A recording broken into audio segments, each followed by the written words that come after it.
Bonjour frères et sœurs bien-aimés, chers amis auditeurs de Radio Maria, je vous salue de tout mon cœur. Donc, nous allons continuer notre émission d'aujourd'hui sur le fiat de la création en évoquant ce que Adam est devenu après la chute. Et la dernière fois, nous avions parlé de manière très précise du sens de l'épreuve que nous allons encore un tout petit peu développer aujourd'hui. Avant tout, nous voulons nous confier à notre très sainte mère, la reine de la divine volonté, qui, elle, n'a jamais dit non au Seigneur. Je vous salue Marie, pleine de grâce. Le Seigneur est avec vous. Vous êtes bénie entre toutes les femmes, et Jésus, le fruit de vos entrailles, est béni. Sainte Marie, Mère de Dieu, priez pour nos pauvres pécheurs, maintenant et à l'heure de notre mort. Amen. Au nom du Père et du Fils et du Saint-Esprit. Amen. Frères et sœurs bien-aimés, chers amis auditeurs et auditrices de Radio Maria, dont nous disions la dernière fois qu'Adam avait été mis à l'épreuve, non pas parce que Dieu voulait sa chute, non pas parce qu'il voulait qu'il périclite dans la tentation et s'éloigne de lui, mais bien plutôt parce que par l'épreuve, il voulait l'associer à sa propre divinité, à sa propre gloire de manière totale et pleine. Et il expliquait très concrètement que le fruit défendu avait un seul objectif. C'était pour activer dans la volonté humaine, la rendre infiniment plus libre et surtout lui donner la possibilité d'entrer en possession de la volonté de Dieu. Et Jésus dit qu'il voulait un acte sacrificiel de sa volonté opérante pour qu'en faisant le sacrifice du lien de sa volonté humaine avec la sienne, avec celle de Dieu, l'homme puisse prendre possession de sa volonté et Dieu de la volonté humaine. Donc, nous voyons, frères et sœurs bien-aimés, que sous l'angle humain, l'interdiction est plutôt privation de liberté, alors que sous l'angle de Dieu, c'est plutôt un exercice de la liberté humaine. Et Jésus le dit aussi dans un autre tome, au tome 35, il dit très clairement, en fait, quand j'interdis quelque chose, ce n'est pas pour vous priver de votre liberté, au contraire, c'est pour vous permettre d'être souverainement libre de dire oui ou non. Et justement, si il avait dit oui total, un oui total à Dieu, alors il aurait, comme Jésus le dit lui-même, pris possession de la volonté de Dieu. C'est un terme assez fort. Ce n'est pas courant que l'on entende dans la littérature chrétienne ou spirituelle qu'un être humain a pris possession de Dieu. Voyez, Dieu est infini, on ne peut pas le contenir, on ne peut pas le posséder. Mais ici, il y a quelque chose de particulièrement fort dans l'expression même de Jésus, frères et sœurs d'amour. C'est que Jésus dit que le but de l'épreuve du fruit défendu était que l'homme soit en capacité de prendre possession de Dieu, possession de la volonté de Dieu. Et donc, c'était pour lui le moyen de faire partie, quitter Adam du statut de serviteur ou de simple subordonné au statut de propriétaire. Donc, propriétaire de quoi? De qui? De Dieu lui-même. Et donc, Dieu, en même temps, devait posséder entièrement l'homme, et l'homme posséderait entièrement Dieu. Donc, qu'est-ce que cela veut dire, frères et sœurs bien-aimés? Tout simplement, c'est qu'il y aurait une intimité particulièrement forte entre l'âme du Créateur et l'âme de la créature, qui ferait que, n'est-ce pas, on aurait tout simplement un seul être en deux. Le principe des vases communicants, c'est la transformation de la créature dans le Créateur, comme les pères orientaux ont eu à le souligner dans la théologie de la divinisation et de la transfiguration, où l'âme humaine devient une portion de l'âme divine. En quelque sorte, pas une portion dans le sens, effectivement, où tout ce que l'on retrouve dans les propriétés de la vie divine, on le retrouve aussi dans l'âme humaine. C'est ça, en fait, la différence entre partie et portion. Dans la portion, il y a l'ensemble de tous les ingrédients que l'on trouve dans le tout. Alors que dans la partie, c'est une partie détachée, donc qui a des propriétés différentes justement du tout, puisque c'est juste une partie qui a été coupée. Mais ici, la portion, c'est l'inclusion profonde de l'âme humaine dans l'âme divine qui fait que on peut entendre Saint Paul le marteler dans l'Épître aux Galates au chapitre 2 du verset 20. Ce n'est plus moi qui vis, c'est le Christ qui vit en moi. Donc l'âme humaine devait être possesseur, détentrice de la vie divine. Voilà le but, frères et sœurs bien-aimés, de l'épreuve que Adam était amené à vivre. Et justement, on a pris l'exemple, effectivement, de l'épreuve de la vie courante.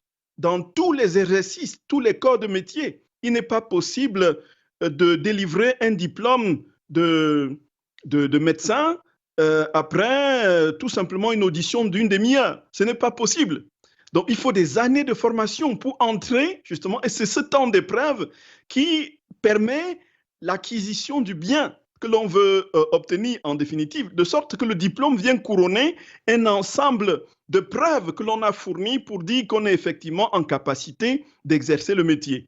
Donc en fait, Jésus a voulu que l'homme passe par l'épreuve du fruit, donc ça c'est ce que Jésus explique, pour être en capacité d'accueillir la plénitude de la vie de Dieu.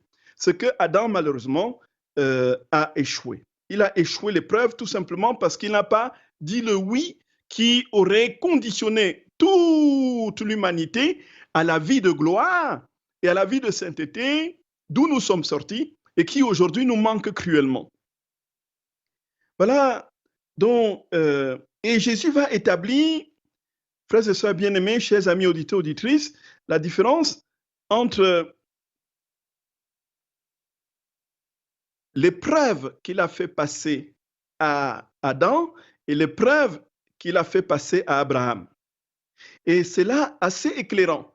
Lorsque l'on voit très clairement combien, effectivement, dans chaque moment, y compris de notre vie, Dieu trouve le moyen de nous amener à lui prouver son amour, notre amour pour lui. Et donc la preuve de notre amour pour lui, ce n'est pas la tentation, justement, c'est plutôt une manifestation d'amour supérieur qui fait qu'on entre davantage en confiance de celui qui nous a manifesté et prouvé son amour pour nous. Voyez? Donc en fait, cet amour qui est la preuve, ce n'est pas du domaine de l'homme, puisque c'est lui encore qui insémine en nous cet amour, voyez, frères et sœurs bien-aimés. Et donc la vie dans la divine volonté que Jésus veut restaurer aujourd'hui, c'est cette vie de plénitude totale qui aura franchi complètement, démoli par sa miséricorde et la puissance torrentielle de son amour qui aura démoli le mal et qui permettra ainsi à l'homme d'entrer dans une logique de désir ardent, un désir qui lui permettra donc de nouveau d'acquérir le bien qu'il a perdu. Abraham est le prototype, c'est pourquoi il est le père de la foi. Il est l'ancêtre de la foi dans l'ordre justement de ce oui qu'aucune créature est capable de donner à l'homme, à Dieu, pardon. Alors, Jésus, frères et sœurs bien-aimés, dit à Luisa que Adam est tombé si bas parce qu'il s'est retiré de la volonté expresse de son Créateur qui voulait éprouver ainsi sa fidélité envers lui, qui lui avait donné la vie et tous les biens qu'il possédait. Plus encore, tous les biens qu'il lui avait gracieusement donnés. Dieu ne lui avait pas demandé de se priver de beaucoup de fruits, mais d'un seul. C'est fou. C'est pour dire effectivement que Dieu jamais ne permet que nous éprouvions des difficultés au-delà de nos forces. Et ce n'est pas possible que Dieu veuille nous détruire alors qu'il nous a créés par amour. Et ça revient très souvent, frères et sœurs bien-aimés. Quand on lit les livres du ciel et que l'on est parfois épouvanté devant un certain langage où Jésus parle des châtiments et de la justice, on peut effectivement s'effrayer devant ce visage de Dieu que l'on trouve plutôt dans l'Ancien Testament et qui peut donner à penser que ce n'est plus le même du nouveau avec ce regard de miséricorde, celui qui dit « Venez à moi, vous tous qui êtes fatigués et chargés, et je vous donnerai le repos ». Et il dit très clairement qu'il ne peut pas avoir créé l'homme pour le détruire, ce n'est pas possible. Dieu est essentiellement amour et miséricorde. Et en nous, c'est en nous que réside la fontaine du mal et non en lui. Et lui, il ne vit que pour nous donner la vie. Il ne vit que pour nous donner sa propre vie. C'est là le mystère de l'amour infini de celui qui nous a créés, frères et sœurs bien-aimés. Et Jésus dit donc que Dieu ne lui a demandé qu'un seul petit geste, qu'un seul petit acte de fidélité pour l'amour, par amour pour lui. Et pour ce sacrifice qui lui a été demandé, Dieu lui avait fait connaître qu'il voulait simplement s'assurer de son amour et de sa fidélité, c'est tout. Adam aurait dû se sentir honoré que son créateur, n'est-ce pas, voulut s'assurer de l'amour de la créature.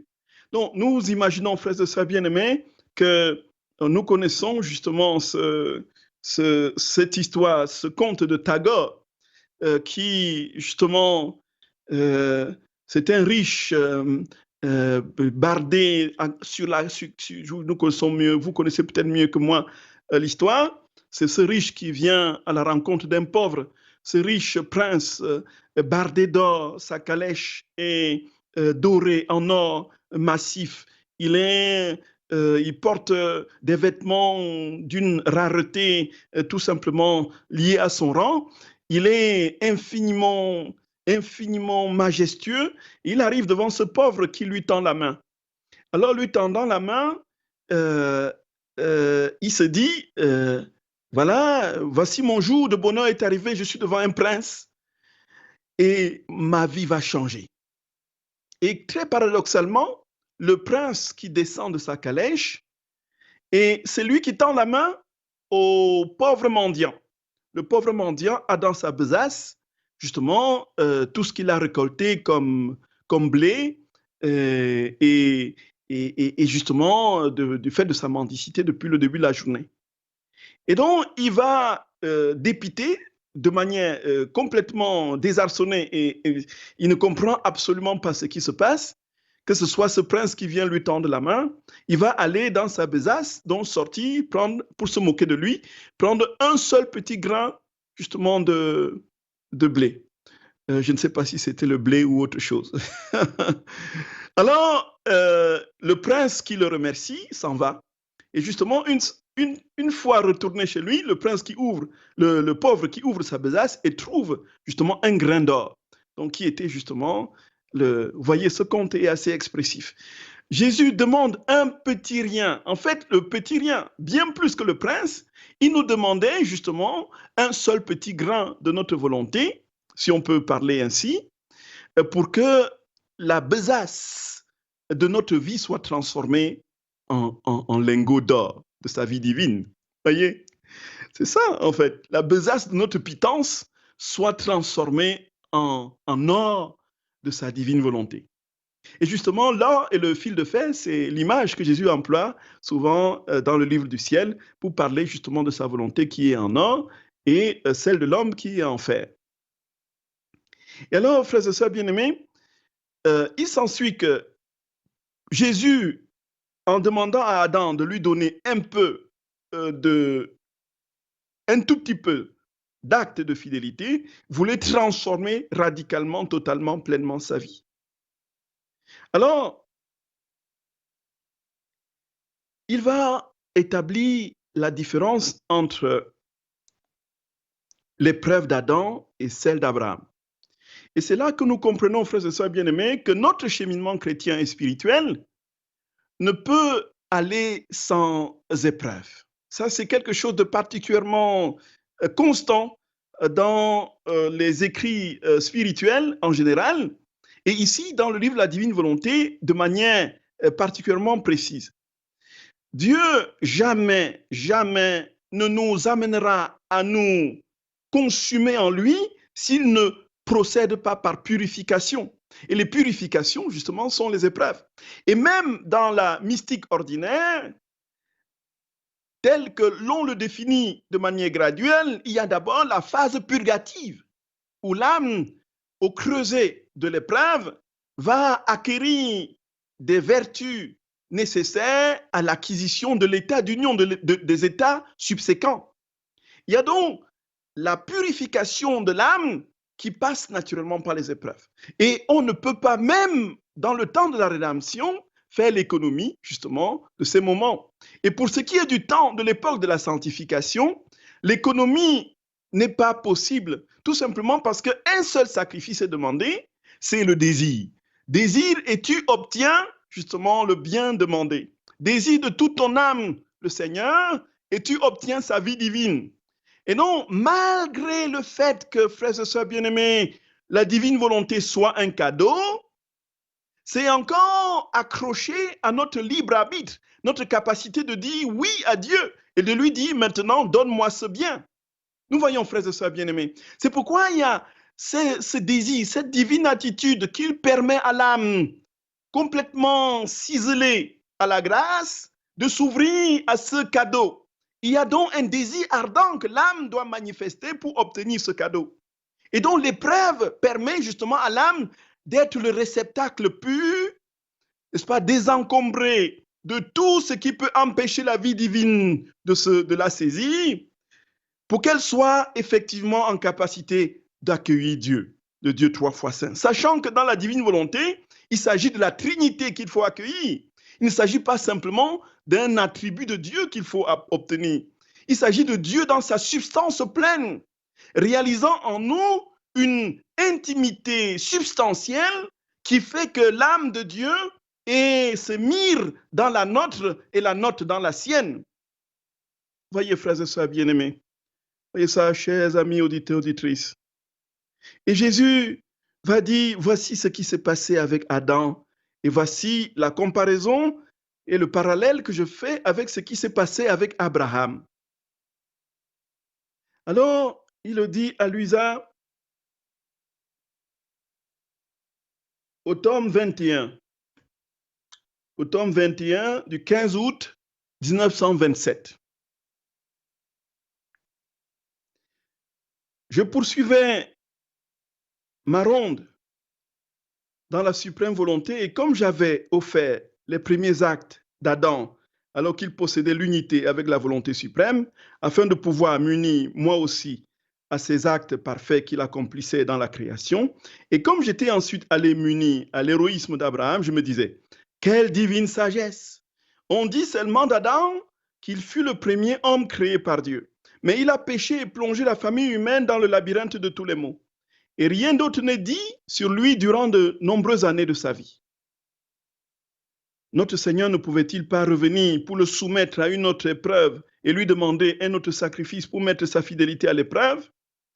Et alors qu'Adam est tombé dans l'oubli, le Seigneur appelle Abraham et après l'avoir mis à l'épreuve et avoir reconnu sa fidélité, il le met en avant, fait de lui le chef des générations et on parle de lui avec tant de gloire et d'honneur.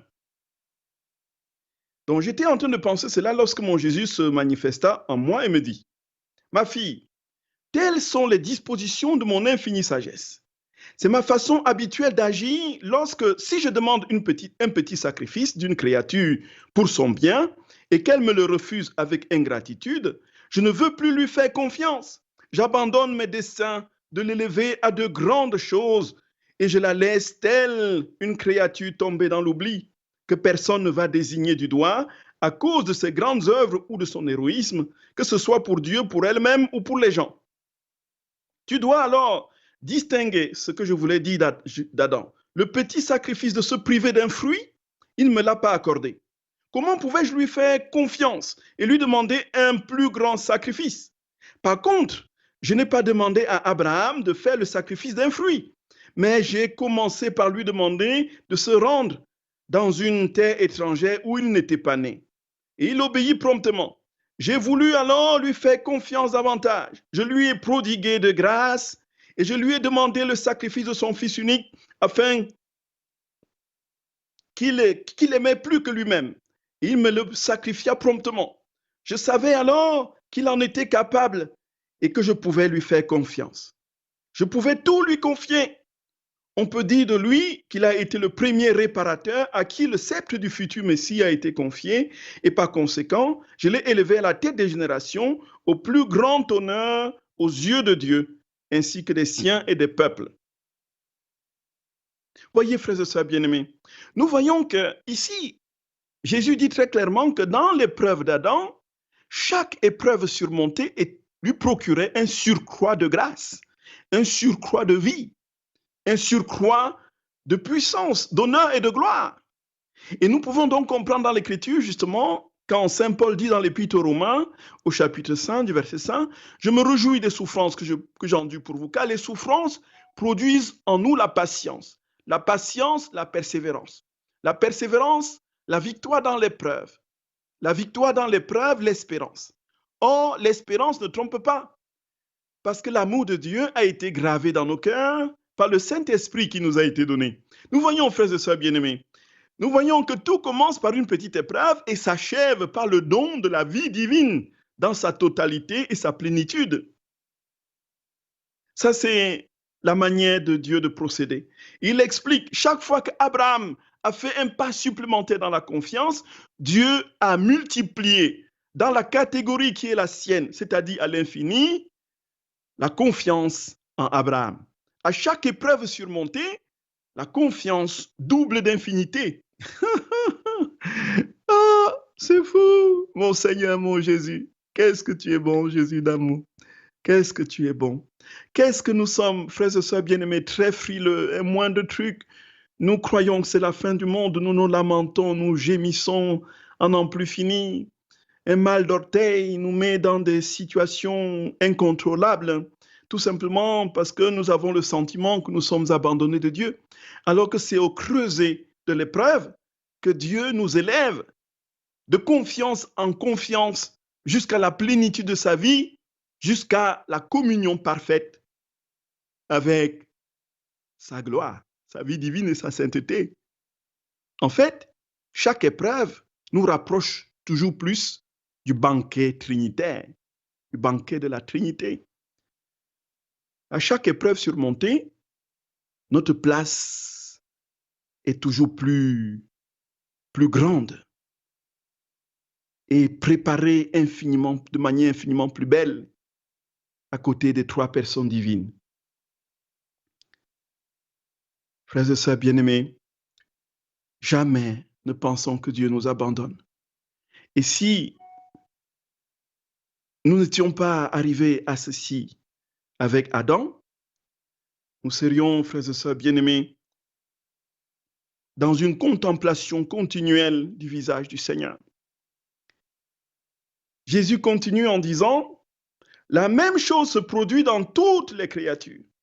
C'est ma manière habituelle de demander de petits sacrifices, se priver d'un plaisir, d'un désir, d'un petit intérêt, d'une vanité, ou se détacher de quelque chose qui semble ne faire tort à personne. Ces petits tests servent de petits supports où je dépose le grand capital de ma grâce de façon à les disposer à accepter de plus grands sacrifices. Et lorsqu'une âme me reste fidèle dans les petites épreuves, ma grâce abonde et je demande de plus grands sacrifices de façon à pouvoir donner plus encore. Et je fais d'elle un prodige de sainteté. Voilà ce que Jésus nous dit, frères et sœurs bien-aimés, chers amis, auditeurs, auditrices. Et je fais d'elle un prodige de sainteté. Donc chaque fois qu'une âme me dit un oui, alors je multiplie ma grâce en elle, je dédouble ma grâce en elle dans la catégorie de mon infinité, et de jour en jour, cette âme devient un prodige de sainteté. Un prodige de sainteté.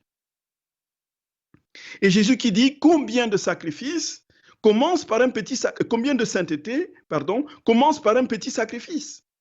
Et combien d'autres, après m'avoir refusé un petit sacrifice, car il leur semblait que c'était une chose sans importance, sont restés maigrichonnes dans le bien, crétines dans la compréhension, faiblardes en marchant sur la voie qui conduit au ciel.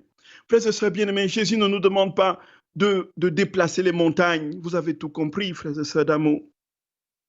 Et c'est pourquoi nous sommes effectivement dans cette ère de la divine volonté. Tout simplement parce que l'effort humain ne sera pas le critère principal de l'obtention de la vie divine. Ce n'est pas d'abord l'effort humain. L'effort humain vient en conséquence de la vie qui nous est déjà donnée en cadeau. Et cet effort consiste désormais en un simple désir et en des petits sacrifices que Dieu nous demandera. Puisque quoi qu'on dise et quoi qu'on fasse, la divine volonté n'est pas une tasse de thé que l'on boit justement comme ça le matin, sans coup féri et sans autre considération que celle de se faire plaisir d'emblée, de manière soudaine. Et même quand on prend le thé, il faut encore le désirer. Il faut encore vouloir prendre du thé. Voyez, frères et sœurs bien-aimés, la part de l'homme n'est jamais absente. Et c'est dans la conjugaison du don de Dieu et de l'accueil de l'âme, de son désir, que la vie dans la divine volonté se réalise pleinement. Et Jésus dit qu'il commence par nous demander de petits sacrifices, juste des petits sacrifices, un petit rien. Et si nous lui disons que c'est rien du tout et c'est sans importance, alors nous passons notre vie dans une sorte de torpeur. Et comme dit Jésus, nous devenons éternellement maigrichons, voilà, crétins, oui, dans la compréhension faiblarde, ça c'est le mot de Jésus, dans la compréhension justement de la vie qu'il veut nous communiquer et dans l'accueil de cette vie. Tout simplement parce que nous avons cru que pour un si grand cadeau, il fallait justement des choses extraordinaires, multiplier des efforts en n'en plus fini. Mais Jésus nous demande, donne-moi un tout petit peu, donne-moi juste ta volonté. Dis-moi chaque jour tout simplement que tu m'abandonnes ta volonté. Et une fois que tu l'as fait, laisse-moi faire le reste. Et qu'est-ce qui te coûte de dire que tu abandonnes ta volonté? Juste une petite parole portée par le désir. C'est ça, frères et sœurs bien-aimés. La vie dans la divine volonté, c'est cela. C'est cela. Et alors, il y a quelque chose que le Seigneur dit très clairement. C'est tout simplement inouï, frères et sœurs. Il dit que... Et alors, on est donc faiblard dans le bien et on n'arrive pas à marcher vigoureusement et avec entrain sur la voie qui conduit au ciel. Et Jésus dit, les pauvres, on peut les voir qui rampent en léchant la terre de façon pitoyable. Par conséquent, ma fille, il faut faire plus attention aux petits sacrifices qu'aux grands, car les petits sont la force des grands. Ils disposent Dieu à accorder sa grâce et l'âme à la recevoir. Donc, si je décide de me priver de faire un sacrifice pendant le temps de l'Avent ou le temps de Carême, ou encore pour être victorieux d'un mal qui me ronge, que je reste fidèle, même si c'est un tout petit sacrifice de rien du tout. Voyez? Même si c'est juste ne pas manger du chocolat, voyez. Je connais quelqu'un qui avait définitivement banni le chocolat de son alimentation pour la conversion de la Chine. Voyez? Donc ça, c'est un acte insignifiant. Qu'est-ce que ne pas manger le chocolat par un individu dans le monde de 6 milliards de personnes peut avoir comme retentissement sur la conversion de 2,5 milliards de peuples? Bon, bien sûr, il y a beaucoup de chrétiens, de plus en plus en Chine.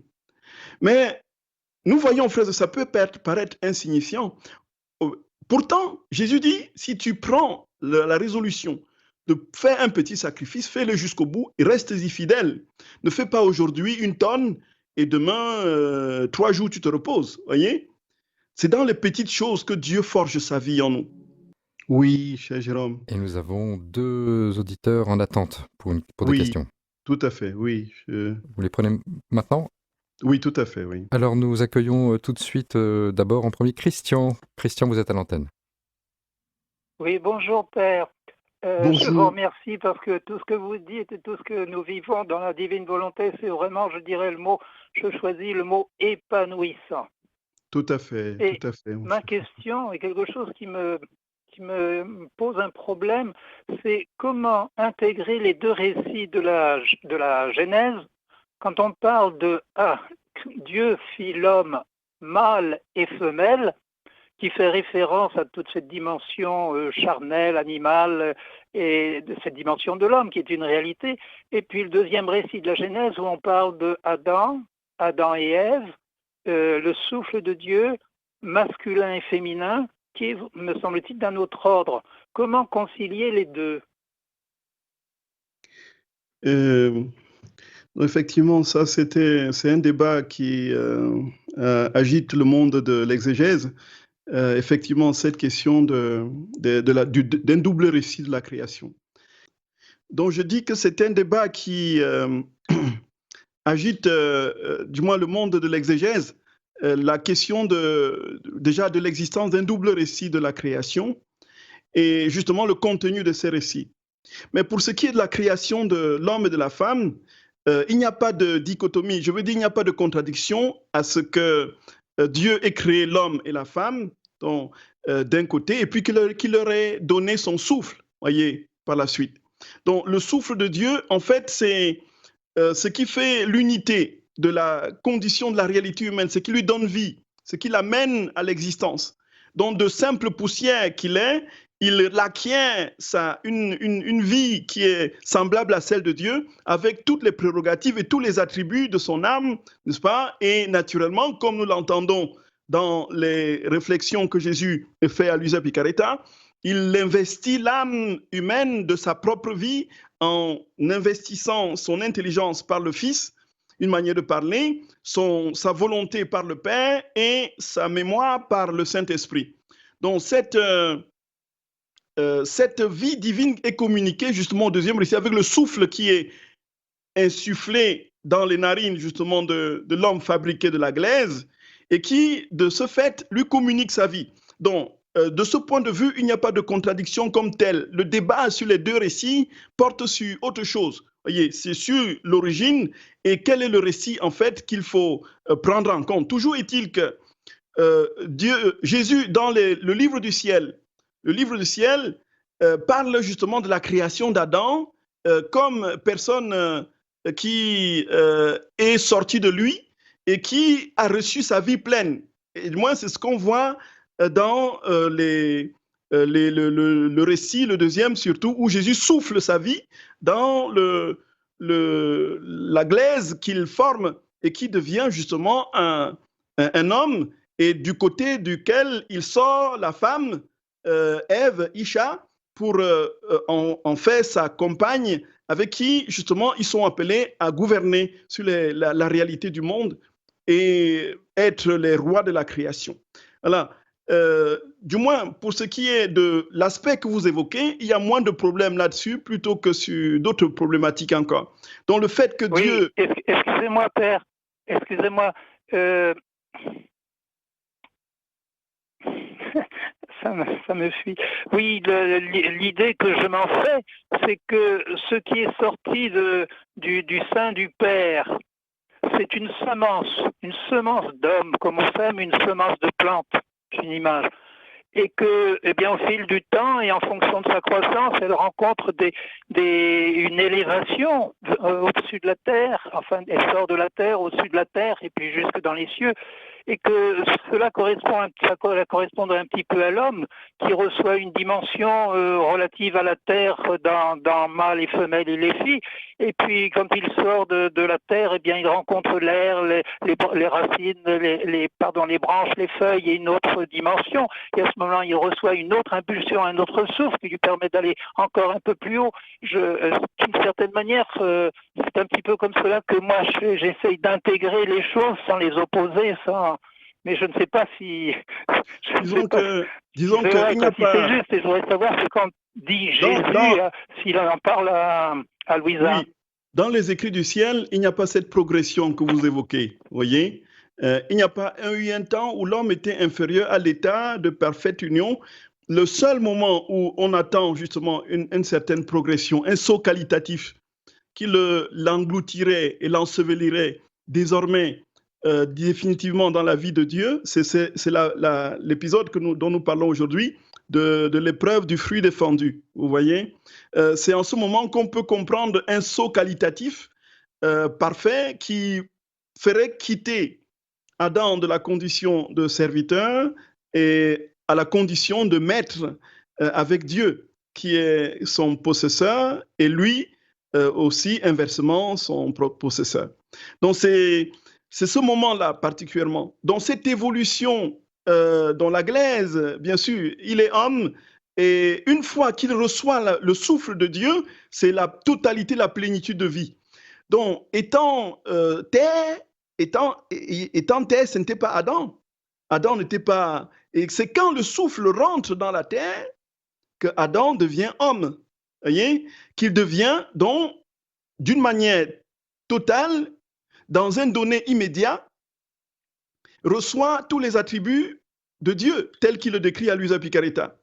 Il n'y a pas cette progression, justement, en Luisa Picaretta, et dans les écrits du livre du ciel, le Seigneur ne fait mention ni de l'un ni de l'autre récit, mais il parle de la création de l'homme en général, voyez. Et donc, ce n'est pas un débat théologique que Jésus engage, parce que ce n'est pas la préoccupation, sa préoccupation quand il parle d'Adam. Il parle d'Adam tout simplement pour nous faire comprendre que notre état définitif sera le retour à l'état d'Adam primitif. Donc c'est quand nous serons totalement, pleinement dans la vie, dans la divine volonté, nous aurons la stature d'Adam avant la chute.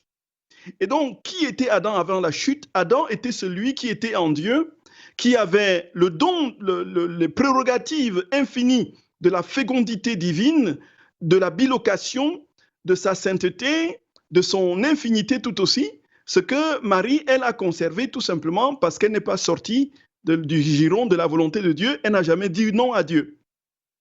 Et donc Jésus n'aborde ces questions que pour parler de ce retour à l'état primitif, d'où nous sommes sortis. Voyez un peu mon cher Christian et mon cher frère. Merci. Oui, là j'avoue, je ne comprends pas très bien comment présenter l'homme comme mâle et femelle dans la progression des 7 jours, c'est-à-dire le 6e jour où il crée l'animal, puis le 6e jour aussi il crée l'homme avec une mission, croissez et multiplier.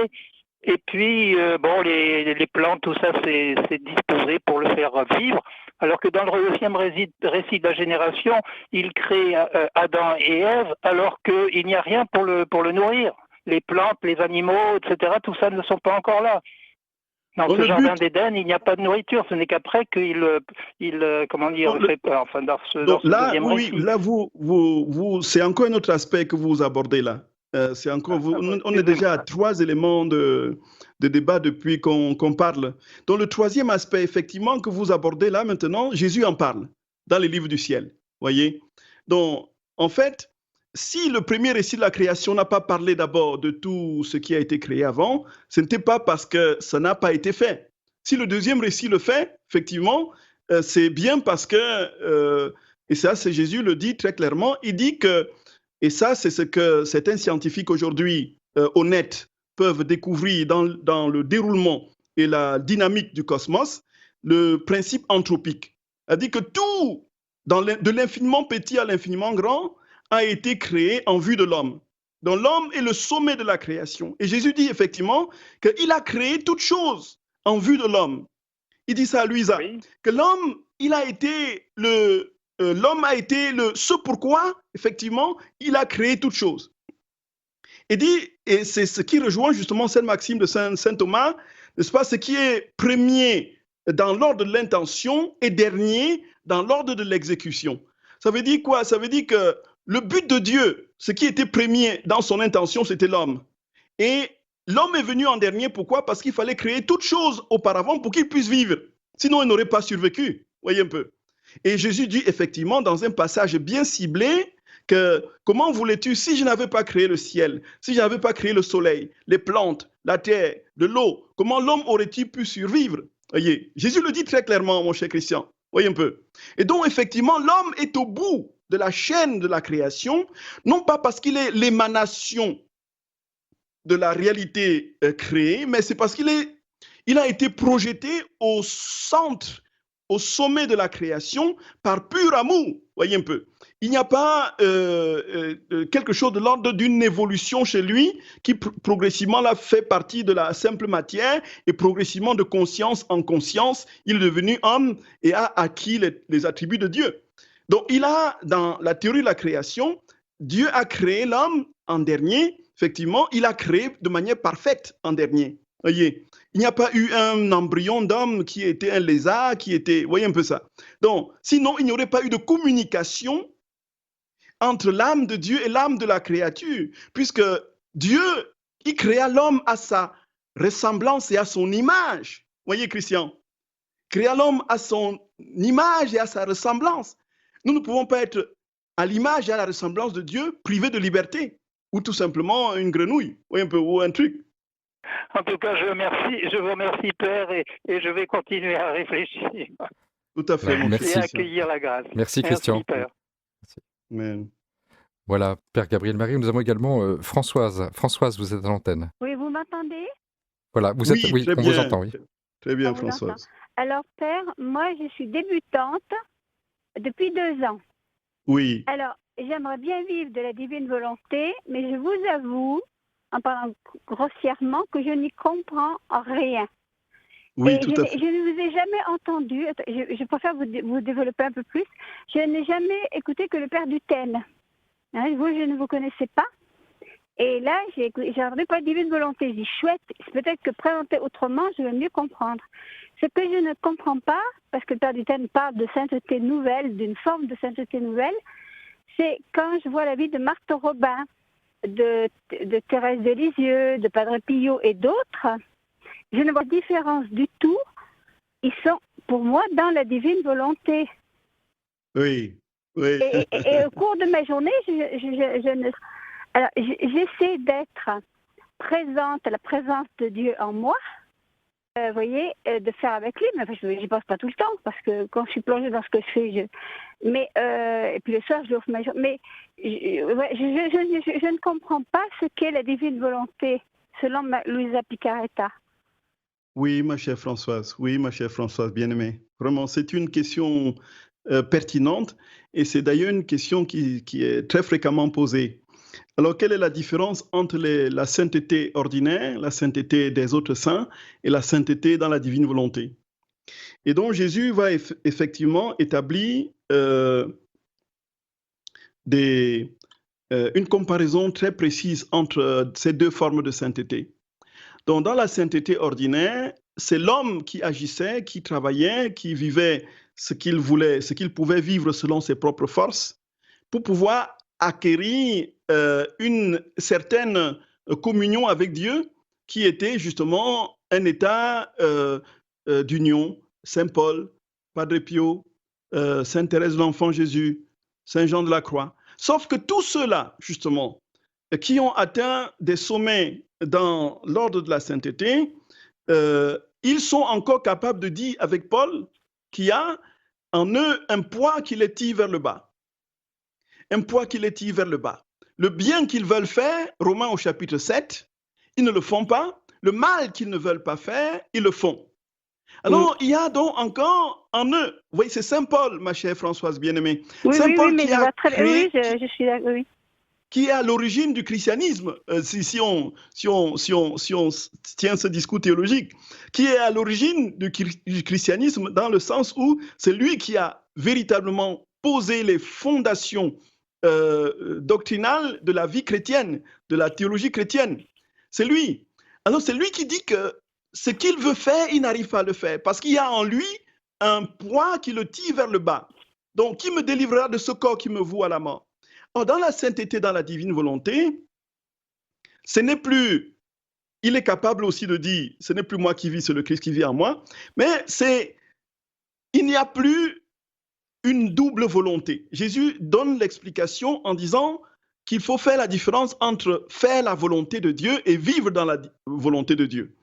Faire la volonté de Dieu, c'est ce que les autres saints ont fait. Ils ont travaillé par la force du poignet à des mortifications, à des rudes ascèses, à un travail d'auto-flagellation continuelle, une recherche constante de... Nous, quand on lit l'histoire des saints, on est parfois effrayé par la vie qu'ils ont, pour certains, menée. Voyez, une Oui. vie incroyable de mortification, de pénitence, c'est à qui veut bien mettre ses doigts dans un chaudron bouillant, à qui va aller s'enrouler dans les orties, dans les épines, à qui va se flageller au point où il n'arrive plus à suivre, son corps n'arrive plus à suivre des blessures partout, ainsi de suite, juste pour atteindre un état d'union. Or, ça c'est une chose. Et donc, on va schématiser la sainteté ordinaire dans les 3 catégories de la théologie mystique que l'on connaît, la phase purgative, la phase illuminative et la phase d'union. Et même dans la phase d'union, on est en face de 2 volontés. La volonté humaine qui tente de faire la volonté du Créateur et inversement, la volonté du Créateur, n'est-ce pas, qui essaie d'approcher l'humain avec justement ce conflit continuel que Saint Paul a décrit dans Romains au chapitre 7. Ça, c'est la première chose. Et donc, dans la divine volonté, le cadeau de la 3e phase, de manière pleine, totale, nous est donné. C'est-à-dire que nous atteignons la vie d'union instantanément par le simple désir. Vous voyez? Donc nous devenons des Padre Pio en puissance, 10 fois plus des Marthe Robin ou de Sainte Thérèse l'Enfant Jésus, tout simplement parce qu'on a demandé à Jésus de venir accomplir ses actes en nous. Pourquoi 10 fois plus et infiniment plus que 10? Tout simplement parce que c'est Jésus qui, faisant tout en nous projette dans sa vie. Donc, on a une seule volonté, c'est la volonté de Dieu qui agit en nous, qui transforme la nôtre et agit en nous. Et parce que c'est lui qui agit, nous sommes donc en lui et nous sommes capables de circuler dans toutes les générations d'hommes, passés, présents et futurs, dans tous les âges, ce que les autres saints n'ont pas vécu. Et nous sommes capables aujourd'hui, dans la divine volonté, quand nous le vivrons pleinement et totalement, d'être partout, de faire des réparations des actes de ceux qui ont commencé à vivre dans ce monde, de ceux qui viendront jusqu'à la fin des temps. Et nous serons partout où Dieu est, parce que nous sommes dans la présence d'immensité de Dieu et nous sommes partout où il est. Donc ce basculement dans sa vie divine, nous ne l'avions pas eu jusqu'ici. Voyez un peu. C'est cette capacité d'entrer en lui par sa propre vie et dans sa propre vie et d'être partout où il est, réparant avec lui, sanctifiant, divinisant, ainsi de suite. Voyez un peu. Et ça, donc, première chose, l'effort ne consiste plus qu'en un désir continuel. Et deuxièmement, nous atteignons un état, non pas d'union, mais de transformation en Dieu. C'est la théologie de la divinisation des pères orientaux. Il faut dire que ce que Jésus dit à Luisa Picaretta, il a dit déjà dans l'Écriture. Il a dit dans Éphésiens, dans beaucoup de textes de l'Écriture. Il a dit chez les pères de l'Église, il a inspiré les pères de l'Église qui l'ont formulé. Et les pères orientaux ont été en avant-garde, à la pointe de cette formulation, lorsqu'ils ont parlé de la théologie de la divinisation, de la transfiguration. Nous devenons d'autres Christ, voyez. Et Jésus dit, ce ne sera plus toi, mais vous serez une copie de moi-même. Donc ma vie désormais sera votre vie. Quand on vous verra, on me verra. Et effectivement, on peut se poser la question, mais on ne voit rien se passer. On dit à Jésus de venir faire les choses en nous, mais on ne voit rien se passer. Comment est-ce que c'est possible? Mais toujours est-il que tout est spirituel, ma chère Françoise bien-aimée. C'est au ciel que nous verrons l'ensemble des éclats de gloire, de sainteté, de lumière qu'auront produit les petits actes que nous aurons posés dans la divine volonté, tout simplement parce que c'est Jésus qui les posant à transfigurer l'univers par un seul acte. C'est pourquoi dans la divine volonté, comme j'ai toujours l'habitude de dire, avec une fourchette que l'on porte à la bouche, on peut sauver l'humanité. Et parce alors, que c'est Père, Jésus. Excusez-moi, je peux poser une question? Oui, juste très rapidement, parce qu'on arrive au terme de l'émission.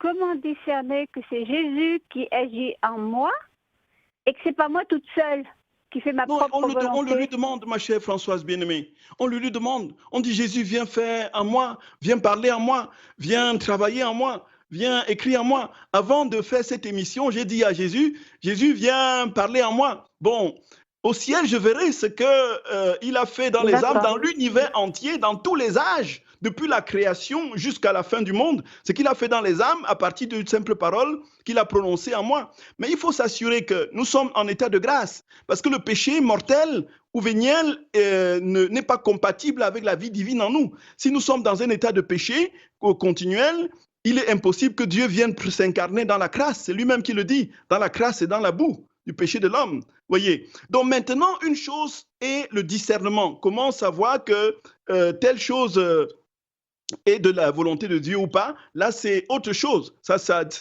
demande qu'il y a d'autres critères. Mais pour ce qui est de la vie dans la divine volonté, ma chère Françoise, c'est vrai et c'est vrai. Je peux vous dire que c'est vrai. C'est vrai, c'est vraiment vrai. C'est vraiment vrai, chère Françoise. Non. Donc, pour terminer, cher Jérôme, 2 secondes, cher Jérôme bien-aimé.